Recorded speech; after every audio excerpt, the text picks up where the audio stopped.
Where there's a will, there's a way. Local firefighters say they have a solution to a budget crisis, one that would not end with the closing of Ladder 1. Good evening and thank you for joining us. I'm Lydia Colbita. And I'm Elisa Streeter in for John Gray tonight. It's an issue we've been following since the Albany budget came out on Wednesday. A proposal to close part of Ladder 1 at the South Station to make ends meet. While the chief says it's the only way to avoid layoffs, some of his firefighters say 5 steps could keep Ladder 1 open.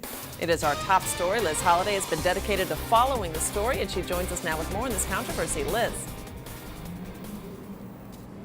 That's right, I'm here at the South End Fire Station, standing where Ladder 1 usually sits. Now, it was called out on an emergency just 10 minutes ago. And what I can tell you is that from concerns of extended response times to what it'll mean for the department, there's been a pretty big backlash about what cutting Ladder 1 will mean. And I've been speaking with some firefighters who say they're not ready to give it up without a fight.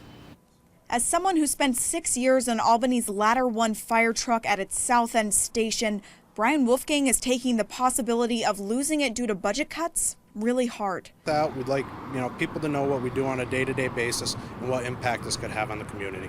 The mayor and fire chief say removing the ladder will save over $1.2 million in overtime costs by taking the Ladder 1 crew and spreading them across the rest of the understaffed stations.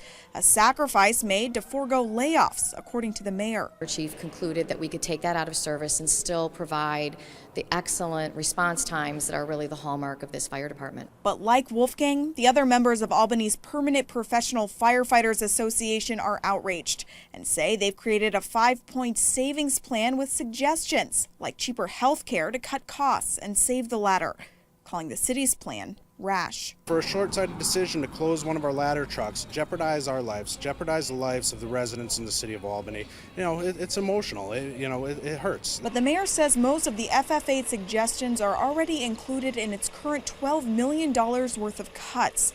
And unless health care costs cover $1.2 million, it seems unlikely. We've implemented that in the budget, and even with all of those things implemented in the budget, we're still looking at this significant shortfall. But if the current plan doesn't work, Wolfgang believes there has to be another way.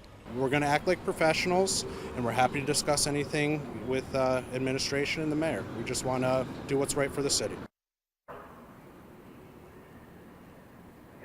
Now, firefighters not the only ones vying to keep Ladder 1 operational. There's an online petition that has been started, as well as many taking to social media using the hashtag #SaveLadder1. Reporting live in Albany, Liz Holliday, News 10 ABC.